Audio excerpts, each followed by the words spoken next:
3 ദിവസത്തിനുള്ളിൽ 50-ലധികം ആക്രമണങ്ങൾ നടത്തിക്കൊണ്ടാണ് പാക് ഭരണകൂടത്തിന് ഇപ്പോൾ ബലൂചിസ്ഥാൻ ലിബറേഷൻ ആർമി വലിയ തലവേദന സൃഷ്ടിക്കുന്നത്. അതായത് തുടർച്ചയായിട്ട് പാകിസ്ഥാൻ്റെ ആർമി ക്യാമ്പുകൾ, അതുപോലെ തന്നെ പാകിസ്ഥാൻ ഉദ്യോഗസ്ഥർ ജോലി ചെയ്യുന്ന സർക്കാർ ഓഫീസുകൾ എന്നിവയ്ക്കെല്ലാം നേരെ ആക്രമണം നടത്തുന്നു. അതായത് Baloch liberation front, Balochistan liberation army എന്നിവയുടെ നേതൃത്വത്തിൽ അവിടെയുള്ള ഏതാനും വിമത ഗ്രൂപ്പുകൾ ഒന്നിച്ചു ചേർന്നിട്ടുള്ള ആക്രമണം നടത്തുന്നത്. നേരത്തെ ഗറില്ല ആക്രമണം പോലെയുള്ള അറ്റാക്കുകളാണ് നടത്തിയതെങ്കിൽ ഇപ്പോൾ അങ്ങനെയല്ല, പ്രാദേശികമായിട്ട് ഏകോപനം നടത്തി ഒന്നിച്ചുള്ള ആക്രമണം നടത്തുന്നു. അതായത് കഴിഞ്ഞ ദിവസങ്ങളിലുണ്ടായ ഒരു ആക്രമണത്തിൽ ഗ്വാദർ മേഖലയിലെ ഒരു ആർമി ക്യാമ്പിലെ 17 പാക് പട്ടാളക്കാരെയാണ് ഈ ബലൂചിസ്ഥാൻ ലിബറേഷൻ ആർമി കൊലപ്പെടുത്തിയത്. ഇത്തരത്തിലുള്ള ആക്രമണം തുടർന്നതോടുകൂടി ഏതാണ്ട് 24 മണിക്കൂറിനുള്ളിൽ തന്നെ 27 പേരെ കൊലപ്പെടുത്തിയെന്ന് ബലൂചിസ്ഥാൻ ലിബറേഷൻ ആർമി പറയുന്നുണ്ട്. എന്നിട്ട് ഇതിൻ്റെ ഉത്തരവാദിത്വം ആരും ഏറ്റെടുത്തില്ല എന്നൊക്കെ പറഞ്ഞപ്പോൾ BLA തന്നെ മുന്നോട്ട് വന്നു, ഞങ്ങളാണ് ഈ ആക്രമണത്തിന് പിന്നിൽ പ്രവർത്തിച്ചത്. ഞങ്ങളെ സംബന്ധിച്ചിടത്തോളം ഇവിടേക്ക് കടന്നു വരുന്ന പാകിസ്ഥാൻ പട്ടാളം എന്ന് പറയുന്നതിനെ അധിനിവേശ സേനയായിട്ടാണ് ഞങ്ങൾ കാണുന്നത്. അപ്പോൾ ഞങ്ങളുടെ പ്രദേശത്തേക്ക് കടന്നു വരേണ്ട കാര്യമില്ല. ഞങ്ങളുടെ ധാതുസമ്പത്തുകളാൽ സമ്പുഷ്ടമായ ഭൂമി കൊള്ളയടിക്കാൻ മാത്രമേ പാക് ഭരണകൂടം എക്കാലവും ശ്രമിച്ചിട്ടുള്ളൂ. അവർക്കത് കഴിയാതെ വരുമ്പോൾ അവിടെ ഖനനം നടത്താനായിട്ട് ചൈനയ്ക്ക് ഈ സ്ഥലം പാട്ടത്തിന് നൽകുന്നു. അങ്ങനെയാണ് ചൈന അവിടെ ഗ്വാദർ തുറമുഖം ഉണ്ടാക്കുന്നത്. അതുകൊണ്ട് തന്നെ ചൈനീസ് വംശജർ അവിടേക്ക് എത്തിയാൽ ഞങ്ങൾ കൊന്നു തള്ളിയിരുന്നു. ഇപ്പോൾ എന്താ സംഭവിക്കുന്നതെന്ന് പറഞ്ഞാൽ, നേരത്തെ കൊറ്റയിൽ നിന്ന് പെഷവാറിലേക്ക് പോയ ഒരു ജാഫർ എക്സ്പ്രസ് എന്ന ട്രെയിൻ ഈ BLA-ക്കാർ തട്ടിക്കൊണ്ടുപോയിരുന്നു. അതിനുള്ളിൽ ുള്ള സൈനികരെ ഉൾപ്പെടെ അവർ കൊലപ്പെടുത്തുകയും ചെയ്തു. അപ്പോൾ ഒരു ട്രെയിൻ തട്ടിക്കൊണ്ടുപോകുന്ന അടക്കമുള്ള പ്രവർത്തനങ്ങൾ ചെയ്ത് പാക് ഭരണകൂടത്തിന് ഭീതി സൃഷ്ടിച്ചവർ. കഴിഞ്ഞ ദിവസം ഉണ്ടായത് ഒരു ബസ് തടഞ്ഞു നിർത്തി അതിൽ നിന്ന് തിരിച്ചറിയൽ കാർഡ്, മറ്റ് അവരുടെ രേഖകളൊക്കെ പരിശോധിച്ചതിന് ശേഷം 9 പേരെ തിരഞ്ഞെടുത്ത് കൊലപ്പെടുത്തിയെന്നാണ്. ഇവരുടെ ഡെഡ് ബോഡി പിന്നീട് പല ഭാഗങ്ങളിലായിട്ട് കണ്ടെത്തുകയും ചെയ്തു. അതായത് പഞ്ചാബ് പ്രവിശ്യയിൽ നിന്നുള്ള ആൾക്കാരാണെങ്കിൽ അവരെ കൊലപ്പെടുത്തുമെന്നുള്ള രീതിയിലേക്ക് BLA മാറിയിരിക്കുന്നു. അല്ലെങ്കിൽ ബലൂചിസ്ഥാനിലെ വിവിധ സംഘടനകളെല്ലാം കൂടെ ഒന്നിച്ചു ചേരുന്ന ഒരു കോർഡിനേഷൻ അങ്ങനെ വേണ്ടിവരും ഇനി പറയാൻ. ആ രീതിയിലേക്ക് കാര്യങ്ങൾ മാറുകയാണ്.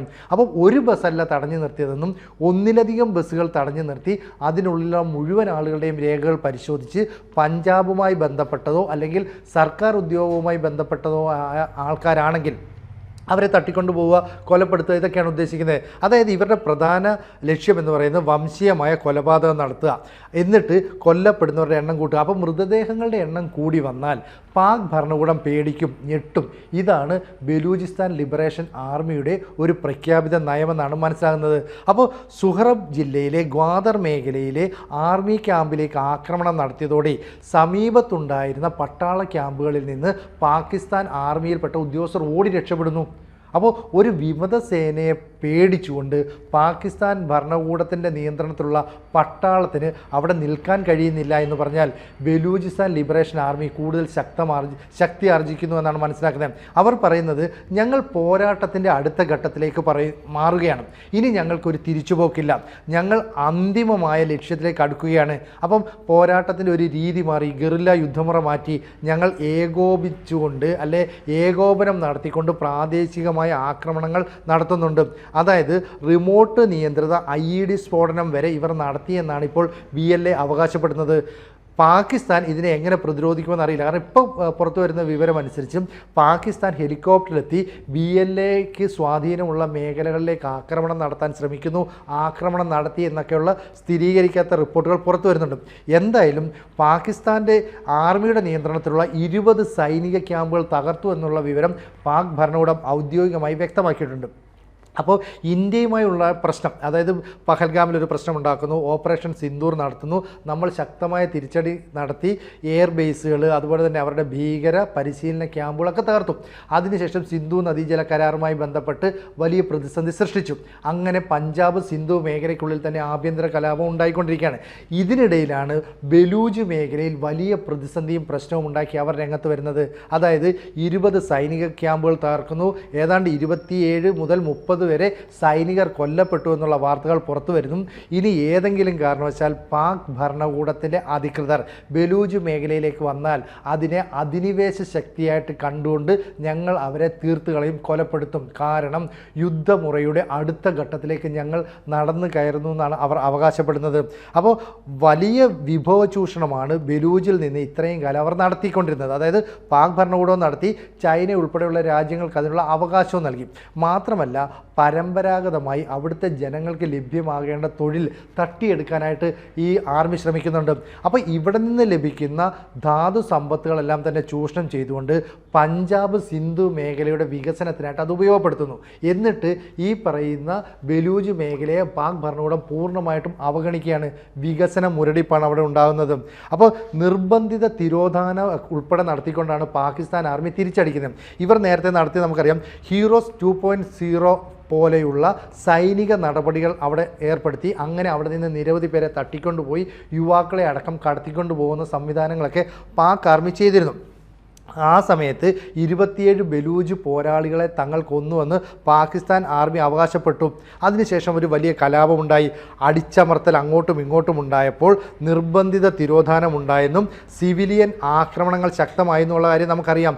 അതുകൊണ്ട് തന്നെയാണ് ഇപ്പോഴും പാകിസ്ഥാൻ ആർമി അവിടെ നിന്ന് ആളുകളെ തട്ടിക്കൊണ്ടു പോകുന്ന തന്ത്രം ഉപയോഗിക്കുന്നത്. യുവാക്കളെ അടക്കം തട്ടിക്കൊണ്ടുപോയാൽ പിന്നീട് ഇവരെ തിരിച്ചു കിട്ടില്ല, ഇവരെവിടെയാണെന്ന് അറിയാനേ സാധിക്കുന്നില്ല. എന്തായാലും ഈ ധാതു വിഭവങ്ങൾ മോഷ്ടിച്ച് കടത്തുന്ന പാകിസ്ഥാൻ ഭരണകൂടത്തിൻ്റെ നിലപാട് ഇനി അംഗീകരിക്കില്ല എന്ന് ബലൂജ് ലിബറേഷൻ ആർമി വ്യക്തമാക്കിയിട്ടുണ്ട്. അതുപോലെ തന്നെ ബലൂജ് ലിബറേഷൻ ഫെഡറേഷൻ ഉൾപ്പെടെയുള്ള സായുധ ഗ്രൂപ്പുകൾ ഒന്നിച്ച് നിന്ന് പോരാടാനായിട്ട് തീരുമാനിക്കുന്നു. അതുകൊണ്ട് തന്നെ ആ മേഖലയിലുള്ള സർക്കാർ ഓഫീസുകൾ, സൈനിക കേന്ദ്രങ്ങൾ, ഗവൺമെൻറ്റിനെ സഹായിക്കുന്ന മേഖലകൾ ഇതിനെയെല്ലാം തന്നെ തകർക്കാനായിട്ട് അവർ തീരുമാനിച്ചു. അതായത് പരമ്പരാഗതമായുള്ള വലിയ നഷ്ടങ്ങളായിരിക്കും ഇനി പാകിസ്ഥാൻ ഉണ്ടാകുന്നത്. നമുക്കറിയാം പാകിസ്ഥാൻ എന്ന് പറയുന്ന രാജ്യം രൂപം കൊണ്ട നാൾ മുതൽ തന്നെ ഈ ബലൂജ് മേഖലയിലുള്ളവരുമായിട്ട് പ്രശ്നമുണ്ട്. അപ്പോൾ ഒരുപാട് ചരിത്രമുണ്ട് ഇതിന് പിന്നിൽ. അപ്പോൾ ഒരു കാലത്തും ബലൂജ് മേഖലയിലുള്ള ആളുകളുടെ അല്ലെങ്കിൽ അവരുടെ ജീവിത നിലവാരം മെച്ചപ്പെടുത്താൻ വേണ്ടി ഭരണകൂടം ഒന്നും ചെയ്തില്ല. പക്ഷേ ഏറ്റവും ധാതു സമ്പന്നമായ മേഖലയാണ് ബലൂജ് എന്നുള്ളത് കൊണ്ട് തന്നെ അവിടെ നിന്ന് അത് ഖനനം ചെയ്യാനും ചൈന ഉൾപ്പെടെയുള്ള രാജ്യങ്ങൾക്ക് അനുമതി നൽകാനും ശ്രമിച്ചു. ഏറ്റവും ഒടുവിൽ പുറത്തു വരുന്ന വാർത്ത, അസിം മുനീർ എന്ന് പറയുന്ന പാക് സൈനികാധിപൻ അമേരിക്കയിൽ പോവുകയും ഡൊണാൾഡ് ട്രംപുമായി കൂടിക്കാഴ്ച നടത്തുകയും ചെയ്തിരുന്നു. അന്ന് ഡൊണാൾഡ് ട്രംപിൻ്റെ ആവശ്യം ഈ ബലൂജ് മേഖലയിൽ ഖനനം നടത്താനുള്ള അവകാശം തങ്ങൾക്ക് വേണമെന്നാണ്. ഒരു പക്ഷേ അമേരിക്കയ്ക്ക് നൽകാൻ പാക് ഭരണകൂടവും തയ്യാറാകും. കാരണം ഈ ബലൂജ് ലിബറേഷൻ ആർമിക്ക് അമേരിക്കൻ ഭരണകൂടവുമായി ഏറ്റുമുട്ടാൻ പേടിയായിരിക്കുമെന്നാണ് കരുതിയത്. പക്ഷേ VLA പറഞ്ഞിരുന്നു, അമേരിക്കയല്ല ആര് വന്നാലും അവർക്കെതിരെ ഞങ്ങൾ ശക്തമായ നിലപാട് സ്വീകരിക്കും.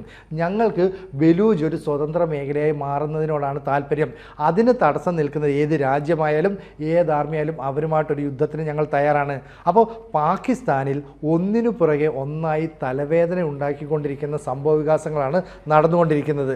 അപ്പോൾ ഈ മേഖലയിലുള്ള ആളുകൾ ഇപ്പോൾ ബസ്സിൽ വന്നാലോ ട്രെയിനിൽ വന്നാലോ ഒക്കെ തിരിച്ചറിയൽ രേഖകളും മറ്റും പരിശോധിച്ച് പഞ്ചാബുമായിട്ട് ബന്ധമോ അല്ലെങ്കിൽ ഈ പറയുന്ന സിന്ധു മേഖലയുമായിട്ടുള്ള ബന്ധമോ ഉണ്ടെങ്കിൽ അവരെ തീർച്ചയായിട്ടും കൊലപ്പെടുത്തും. മാത്രമല്ല സർക്കാർ ഉദ്യോഗസ്ഥരോ അല്ലെങ്കിൽ ആർമിയുമായി ബന്ധപ്പെട്ട് പ്രവർത്തിക്കുന്ന ആളുകളോ ആണെങ്കിൽ അവരുടെ കാര്യം ഏതാണ്ട് അപകടത്തിലാകും എന്ന മുന്നറിയിപ്പാണ് BLA നൽകുന്നത്. കാരണം യുദ്ധത്തിൻ്റെ അടുത്ത ഘട്ടത്തിലേക്ക് ഞങ്ങൾ കടന്നു എന്ന് പറഞ്ഞാൽ ആത്യന്തികമായ ലക്ഷ്യം നേടിയെടുക്കുന്ന രീതിയിലേക്ക് ഞങ്ങൾ കാര്യങ്ങൾ മുന്നോട്ട് കൊണ്ടുപോകുന്നു. ഇവർക്ക് വേണ്ട സഹായം സൈനികപരമായിട്ട് സാമ്പത്തികപരമായിട്ടൊക്കെ എവിടെ നിന്നോ കിട്ടുന്നു എന്നാണ് മനസ്സിലാകുന്നത്. എന്തായാലും റിമോട്ട് നിയന്ത്രിത IED ഉപയോഗിച്ച് സൈനിക കേന്ദ്രങ്ങൾ തകർക്കണമെങ്കിൽ കൃത്യമായിട്ട് ബലൂജിന് സഹായം കിട്ടും. ഇനി മറ്റൊരു ഭാഗത്ത് നിന്ന് തെഹ്രീക്ക്-ഇ-താലിബാൻ ഇൻ പാകിസ്ഥാൻ എന്ന് പറയുന്ന ഭീകര സംഘടനയും ഈ പാകിസ്ഥാൻ ഭരണകൂടത്തിനെതിരായുള്ള ആക്രമണം നടത്തുന്നുണ്ട്. അപ്പോൾ ഇവർ സംയോജിച്ചുകൊണ്ട് ഒരു ആക്രമണം നടത്തുകയോ പാക് ആർമിയെ അറ്റാക്ക് ചെയ്യുകയോ ചെയ്താൽ അതിനെ പ്രതിരോധിക്കാൻ ഭരണകൂടത്തിന് ഒരുപക്ഷെ സാധിച്ചെന്ന് വരത്തില്ല. അതുകൊണ്ട് തന്നെ ഇപ്പോൾ ബലൂജിലുണ്ടായിരിക്കുന്ന സംഭവ വികാസങ്ങളെ എങ്ങനെ നിയന്ത്രിക്കണം, എങ്ങനെ പ്രതിരോധിക്കണമെന്നറിയാതെ പാക് ഭരണകൂടം ഉഴലുകയാണ്. കാരണം ഒരുപാട് പ്രതിസന്ധിയിലാണ് പാക് ഭരണകൂടം നിലവിൽ. ഈ ക്രിപ്റ്റോ കറൻസിയുമായി ബന്ധപ്പെട്ട് ഡൊണാൾഡ് ട്രംപും അസിം മുനീറും തമ്മിലുള്ള അടുപ്പത്തിന് ഒരു വലിയ ആരോപണങ്ങൾ നേരിടുന്നുണ്ട്. ചൈനയുടെ ഭാഗത്തുനിന്ന് വലിയ സഹായങ്ങൾ കിട്ടുന്നില്ല. അമേരിക്കയെ ബലൂജ് മേഖലയിലേക്ക് കൊണ്ടുവരുന്നത് ചൈനയ്ക്ക് താല്പര്യമില്ലാത്ത കാര്യമാണ്. ചുരുക്കം പറഞ്ഞാൽ ഒന്നിനു പുറകെ ഒന്നായിട്ട് പ്രശ്നങ്ങളിൽ ഉഴലുന്ന പാകിസ്ഥാനിൽ ആഭ്യന്തരമായി പ്രശ്നങ്ങൾ ഉണ്ടാക്കിക്കൊണ്ട് ബലൂചിസ്ഥാൻ ലിബറേഷൻ ആർമി ഇപ്പോൾ വലിയ തലവേദന സൃഷ്ടിക്കുന്നു. ഇതിനെ എങ്ങനെ അതിജീവിക്കും എന്നുള്ളതാണ് പാക് ഭരണകൂടത്തിൻ്റെ പ്രധാന തലവേദന. എന്തായിരിക്കും സംഭവിക്കുക എന്നുള്ളത് വരും ദിവസങ്ങളിൽ നമുക്ക് കണ്ടറിയേണ്ടതാണ്. കൂടുതൽ വാർത്തകളും വിശേഷങ്ങളും നിങ്ങളിലേക്ക് എത്താൻ ABC മലയാളം സബ്സ്ക്രൈബ് ചെയ്യുക, ബെൽ ബട്ടണും അമർത്തുക.